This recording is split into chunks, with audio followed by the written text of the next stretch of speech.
Living the life. We're joined by MP, Member of Parliament, Afzal Khan, whose questions in Parliament are raising the plight of the Uighur Muslims.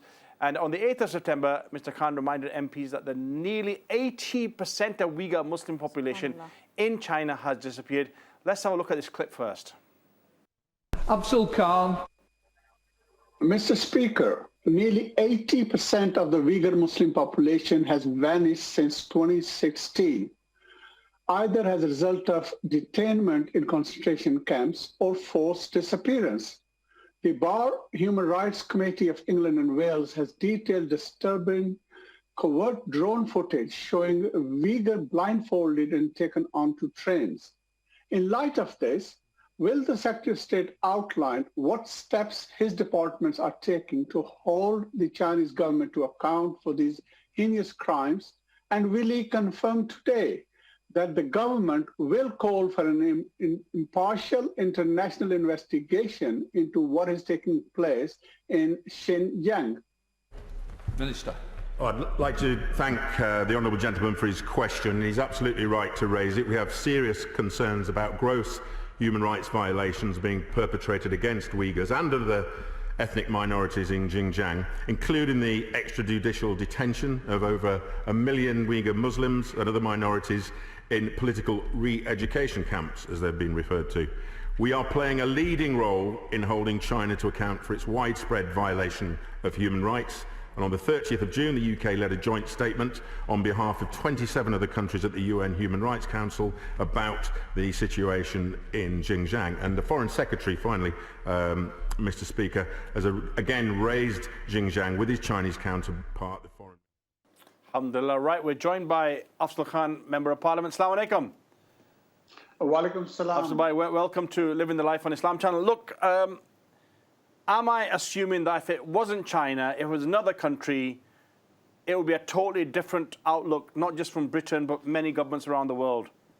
Is there the issue about trade and all those other things, and that's why it's been just brushed under the carpet? Well, I think, look, the ground reality is that China is a huge country, a very powerful economically country as well. And we know from the past history of Palestine, Kashmir, that the economic interest is usually put before the human rights interest. So I have no doubt there are many countries who are afraid of actually speaking out. But the reality on the ground is it's a serious situation. It's close to, if I would say, genocide. A whole nation of these Uyghur brothers and sisters have been wiped out. Their whole culture has been wiped out. Mosques are being demolished.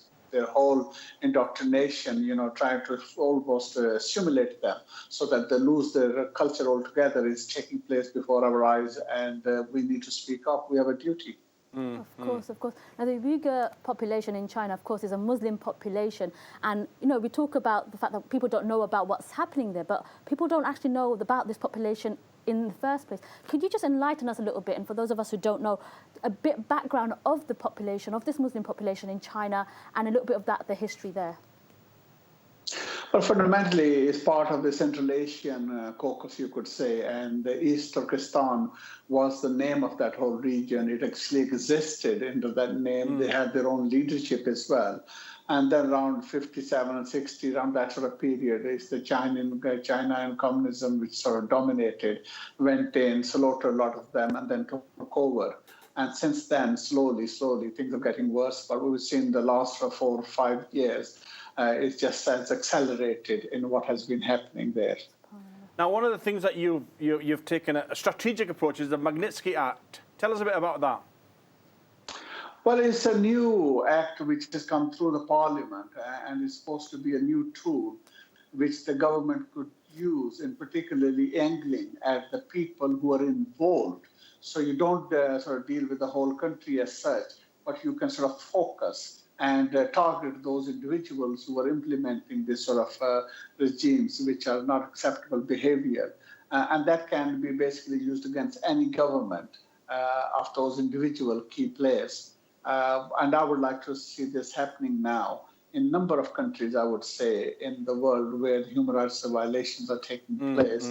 And we are pressing the government to look at that and really use this. So don't just have the tool, but use the tool for this situation that we got now. Of course. Of course, as a member of parliament, you have a lot of power and hopefully can make change and make things happen. Just give us an insight of, the actual lay of the land within parliament. And is this something that's being talked about amongst other parliament members, or is this a issue that actually has just been left under the sort of carpet? I think if you look at the sort of historical context, then you will see that actually for a number of years it has been at a low profile. Not much interest, and I've seen this in the last sort of year plus. It certainly has gained momentum, and we've also now got an APPG, which is the All Parliamentary Party Group, which actually brings cross-party together. An effective one coming through, where they're holding events as well. We've also seen lots of questions being asked. The last sort of Foreign Secretary, there was at least 3-4 questions, different member of Parliament. That shows that the level of interest in the Parliament is increasing.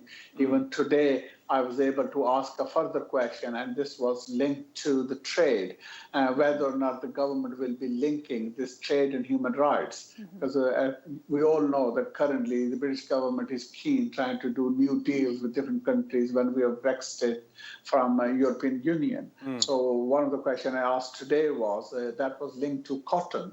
Xinjiang actually produces a huge amount of cotton, and China is almost the #1 in the world, almost like 80+% comes from that area. But what we're seeing is these Uyghurs being used almost like slaves to work like this. And with some of their young children are being used as well to produce cotton goods, which are then exported to different countries, and Britain is no exception.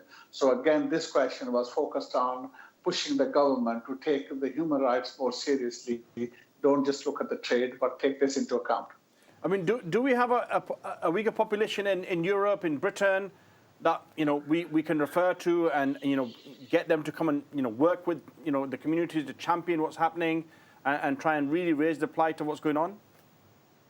We do have, I don't think it's as large as, for example, Asian community or a Pakistani, Indian, Bangladeshi. It's a small, but nevertheless active. There's a number of Uyghur organizations, both at the global level and in Britain and in Europe. We're trying to coordinate that as well. I'm currently working on a sort of international sort of program here in Manchester with the British Muslim Heritage Centre, where again, we've already got some high-profile speakers from the World Uyghur Association, as well as some young people as well. So we get different sector of the Uyghur community being reflected and sharing their experiences. And we equally have high-profile people from the political side, including the Shadow Foreign Secretary, who will be joining in that conference. I mean, look, we've had recently Demba Ba, the footballer, ex-Chelsea footballer, plays in Turkey now. Mesut Ozil at Arsenal come out and tweet about the situation.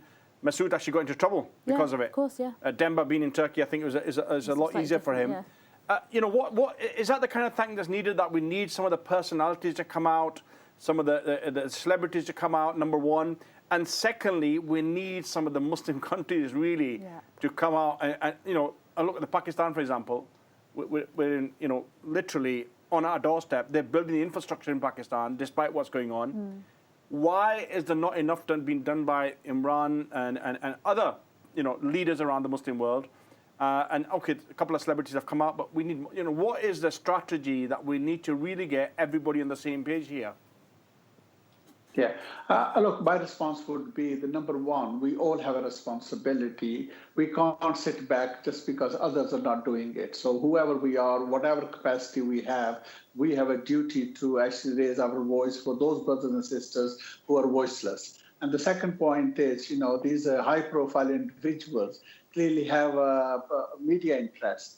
And this is how the awareness actually increases. So we need to be working on that, getting them on board and using that. And then the third thing I would say is we can also work on this idea of independent, sort of almost like semi-judicial people's referendum or people's jury type of thing, looking at the issue and explaining what is happening. And that can pile a pressure on countries as well. And then on the Muslim countries' point of view, I think the truth is, you mentioned Pakistan. Now, Pakistan's got a lot of challenges, and what they have to manage is these different interests. Yeah, So yeah. clearly they've got a very strong relationship with China, and there's a lot of economic development, CPEC, etc., taking place as well. So I'm sure they're keeping their eye on that side as well, and the tension. And sometimes these governments do private talk as well with the main countries where they have a good relationships. So I'm not sure exactly what Pakistan is doing, but I hope they're using their at least good relationship with China through private channels to say, look, there are limits, and this sort of behavior is just not acceptable. I mean, I'm just using Pakistan as an example because of the strong connections. Yeah. But obviously, many countries around the world have strong connections with China. And as you mentioned, there's different interests. And there's obviously stuff happening, you know, behind the scenes, as one will say. Look, just to finish off with, what about people are watching tonight? What do you think they should be doing? Joe Public, or Joe Abdul Public, right? What should our brothers and sisters who are watching tonight, what should they really be doing about this situation? Well, look, one of the simple things Joe Abduls can do is really reach out to their MPs. You know, it's a very effective technique. If you reach out to your MP, I'm telling you, they will listen. I mean, if somebody contacts me, it doesn't matter what their cause is, I will listen to them because I represent them. So I think my first call to our brothers and sisters is, please pick up your phone, write a letter, email, or even make an appointment, and few of you go and see them and say, look, you're concerned and you would like them to take interest in this. You can also ask them to, you would like them to join the APPG on Uyghurs. So that again will strengthen us, our voice in the parliament. And then any other connections that we have. You know, social media, most of us are involved, whether it's a Facebook or it's a Twitter or many other tools that we have in social media. So whatever tool you are using, use this for your brothers and sisters. Get that message out. And the more awareness there is in outside, the better chances we have of actually doing something, and even China to act on it, to stop behaving in this manner. Inshallah. Afzal Khan Bhai, Jazakallah khair for being with us. Keep up the fantastic work, inshallah. And we look forward to seeing you again in Manchester, London, or whatever that life takes us, inshallah. Inshallah. Thank you very much. Assalamu alaikum wa rahmatullahi wa barakatuh. Living the life.